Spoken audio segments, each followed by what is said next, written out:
safarkeedii saddexaad ee bariga dhexe tan iyo bilowgii dagaalka, wasiirka arrimaha dibadda ee federaalka Annalena Baerbock Greens ayaa ballan qaaday 3 milyan oo yuuro oo dheeraad ah dhulka Falastiiniyiinta. guud ahaan adeegyada bini'aadantinimo ee Jarmalka ee dhulka Falastiiniyiinta sanadka 2023 ayaa gaaraya 1.6 milyan oo yuuro, ayay tiri Baerbock mar ay booqatay Ramallah oo ku taal daanta galbeed, halkaas oo uu saldhig u yahay maamulka Falastiin. Baerbock ayaa mar kale ku adkaystay in la helo xal 2 dowladood ah si loo nabadeeyo colaadda bariga dhexe.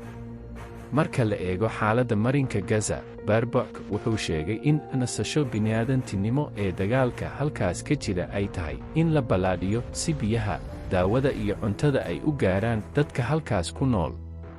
Isbitaalladu waxay u baahdeen badbaado sahay ah, helitaanka gargaarka bini'aadantinimo hadda waa ka fog mid ku filan. wasiirka arrimaha dibadda ayaa sheegay kadib markii uu ra'iisul wasaaraha Falastiin Maxamed Shtayyeh kula kulmay Ramallah in aan la dafiri karin in sababta dagaalku ay tahay weerarka bahalnimada ah ee Xamaas ku qaaday Israa'iil. laakiin waxaa kale oo cad in mustaqbalka Falastiiniyiinta ay tahay in uu ka fiicnaado hadda iyo wixii hore. Baerbock waxa uu ku celiyey dalabka Jarmalka ee ah xal 2 dowladood ah, kaas oo odorosa in la helo dowlad madax bannaan oo Falastiiniyiin ah oo la nool Israa'iil. sidoo kale waa danta Israa'iil in Falastiiniyiintu ay go'aan ka gaari karaan mustaqbalkooda waddankooda, ayuu yidhi Baerbock. booliiska London ayaa xiray in ka badan 2 qof oo isugu soo baxay banaanbax ballaaran. London sida ay booliisku sheegeen in ka badan 3 oo dibadbaxayaal taageersan Falastiin ayaa isugu soo baxay bartamaha magaalada. booliiska ayaa xiray in ka badan 2 qof oo ka soo horjeeday mucaaradka midigta fog oo isku dayay inay carqaladeeyaan isu soo baxa weyn. ra'iisul wasaare Rishi Sunak ayaa dhaleeceeyay rabshadaha wuxuuna sidoo kale weeraray taageerayaasha Xamaas ee ku biiray isu soo baxa ballaaran. waxay bilaabeen heeso ka dhan ah Yuhuudda waxayna lulayeen calaamado iyo dhar taageera Xamaas intii uu socday mudaharaadka. sida laga soo xigtay wasaaradda arrimaha dibadda, 10 qof oo kale oo haysta dhalashada Jarmalka ayaa u suurta gashay in ay ka baxaan marinka Gaza ee xiisadda ka taagan tahay dhowrkii maalmood ee la soo dhaafay.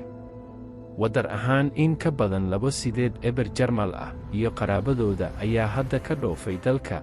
xafiiska arrimaha dibadda ayaa ku dhawaaqay adeegga wararka ee shaqada degdega ah ayaa sii socota si loo hubiyo in dhammaan Jarmalka ee doonaya inay ka baxaan dhulka Falastiiniyiinta.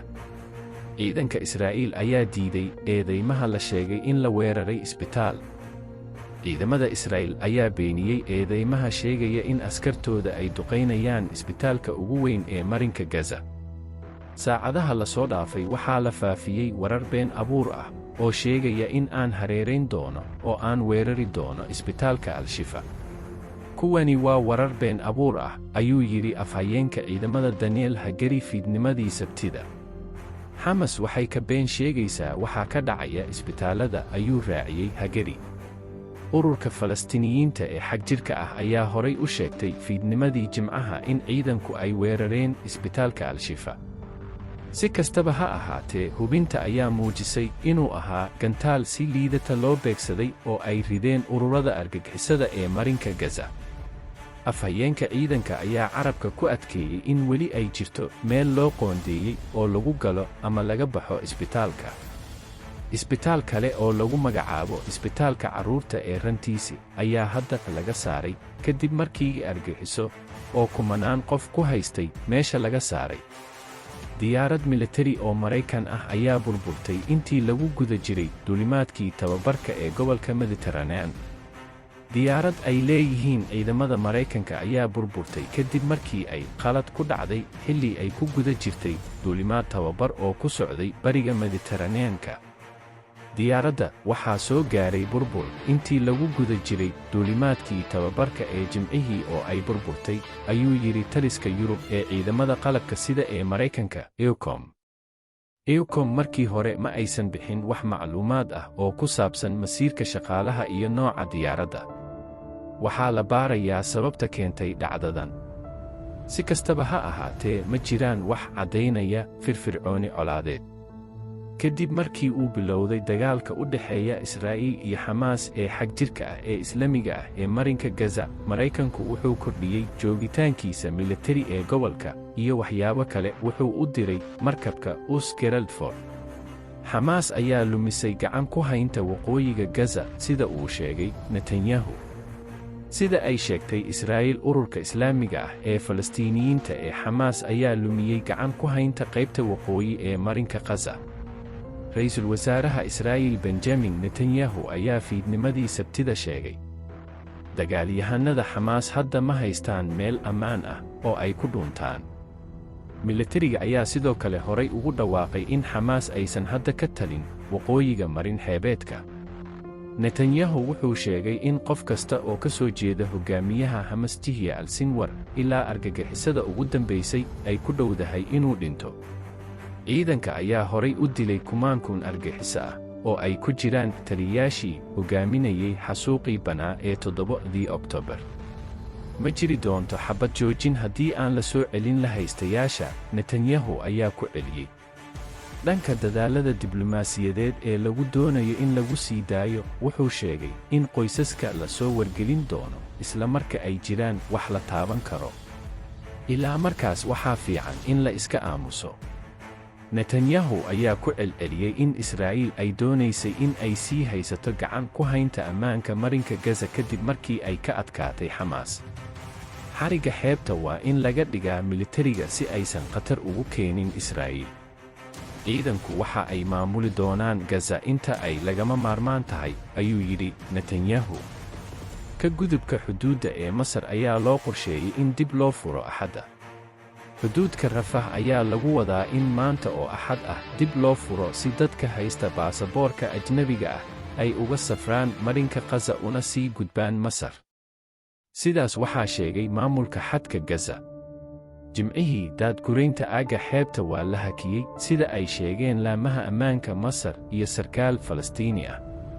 Sababta ayaa lagu sheegay in ay jiraan dhibaatooyin la xiriira in dad la doonayay in sababo caafimaad loo soo geliyo Masar, kuwaasoo laga keenayo gudaha marinka Gaza ee Rafah. Ciidamada Israa'iil ayaa ku dhawaaqay in laga soo daadguraynayo isbitaalka Al-Shifa ee Gaza. ciidamada Israa'iil ayaa ku dhawaaqay in ay ka caawinayaan sidii ay carruurta yaryar uga soo saari lahaayeen isbitaalka ugu weyn marinka Gaza ee isbitaalka Al-Shifa ee Gaza. Shaqaalaha rugta caafimaadka ayaa weydiistay militariga in aan ka caawino in aan ilmaha ku jira qaybta daaweynta carruurta geyno cusbitaal ammaan ah berri, ayuu yidhi afhayeenka ciidamada Daniel Hagari. Waxaan bixin doonaa taageerada lagama maarmaanka ah. Ururka caafimaadka Israa'iil ee dhakhaatiirta xuquuqul insaanka Israa'iil ayaa hore u sheegay in 2 carruur ah oo dhicis ah ay u dhinteen koronto la'aan ka jirta qaybta daryeelka degdega ah ee neonatology ee isbitaalka Al-Shifa iyo in 3 kale oo dhallaanka dhicis ah ay khatar dhab ah ku hayaan noloshooda. Dhakhaatiirta qaliinka ah ee Mohamed Obeid ayaa xaqiijiyey dhimashada 2 carruur ee dhashay, waxaana uu sheegay in qof weyn oo bukaan ah uu sidoo kale dhintay kadib markii qalabkii neefsashada uu ku guuldaraystay. Waxaan rabnaa in qof uu bixiyo dammaanad ah inay ka saari karaan bukaanada, sababtoo ah waxaan haynaa ilaa 6 eber bukaan oo isbitaallada, ayuu ku yidhi fariin maqal ah oo ay sii daysay kooxda gargaarka ee dhakhaatiirta aan xuduudda lahayn. Warbixinnada taangiyada Israa'iil ee magaalada Gaza. Sida ay sheegayaan dad goobjoogayaal ah, taangiyada Israa'iil ayaa la soo dhoobay waddooyinka bartamaha magaalada Gaza. Bisha Cas ee Falastiin ayaa Sabtidii sheegtay in taangiyada ay 2 mitir u jiraan isbitaalka Al-Quds ee magaalada Gaza. Duqaymo xooggan ayaa ka socda deegaanka. Kumanaan qaxooti ah oo magangelyo u doontay rugta caafimaadka ayaa cabsi weyn ku jira. Hal sideed ka mid ah ambalaasyada Bisha Cas ee waqooyiga marinka Gaza, 7 keliya ayaa weli shaqaynaya, ayay tiri. Ururka ayaa ka digay in sidoo kale ay ku fashilmi karaan saacado gudahood sababo la xiriira shidaal la'aan. Horraantii toddobaadkan, ciidamada Israa'iil waxay sheegeen in ciidamada dhulka ay si qoto dheer u galeen magaalada Gaza. Tan iyo markaas, Israa'iil waxay si isdaba joog ah ugu celcelisay baaqyada dadka rayidka ah ee ku nool magaalada Gaza inay u qaxaan koonfurta marinka Gaza. Israa'iil ayaa ku eedeysay Xamaas oo ka taliya marinka Gaza in ay si badheedh ah dadka rayidka ah u adeegsadaan sida gaashaanka bini'aadamka. Waddamada Carabta iyo Islaamka ayaa ku baaqay in Qaramada Midoobay qaraar lagu joojiyo weerarada Gaza. Wakiilada dalalka Carabta iyo kuwa Islaamka ayaa ku baaqay qaraar ah Qaramada Midoobay si loo joojiyo weerarada Israa'iil ee bartilmaameedyada marinka Gaza. War qoraal ah oo ay si wada jir ah u soo saareen shir madaxeedkii ka dhacay magaalada Riyaad, Ururka Jaamacadda Carabta iyo Ururka Iskaashiga Islaamka (OIC) ayaa lagu sheegay in haddii aan la meelmarin qaraarka Qaramada Midoobay ay ka dhigan tahay isku darka in Israa'iil loo oggolaado in ay fuliso arxandarrada ay ku hayso in ay sii waddo gardarrada, taas oo dila dad aan waxba galabsan oo Gaza ka dhigaysa burbur. Bayaankooda sagootinta ah, ka qaybgalayaasha shirku waxay ku nuuxnuuxsadeen in ficilada Israa'iil ee marinka Gaza aan lagu sifayn karin isdifaac ama marmarsiyo loo haysto. Waxay sidoo kale carabka ku adkeeyeen muhiimadda marinka Gaza ee ay ku midoobeen daanta galbeed sida dhulka dowladda Falastiin oo ay caasimadeeda tahay Bariga Qudus. Baerbock wuxuu dhaleeceeyay rabshado sii kordhaya ee daanta galbeed. Wasiirka Arrimaha Dibadda Annalena Baerbock, Greens, cambaarayn.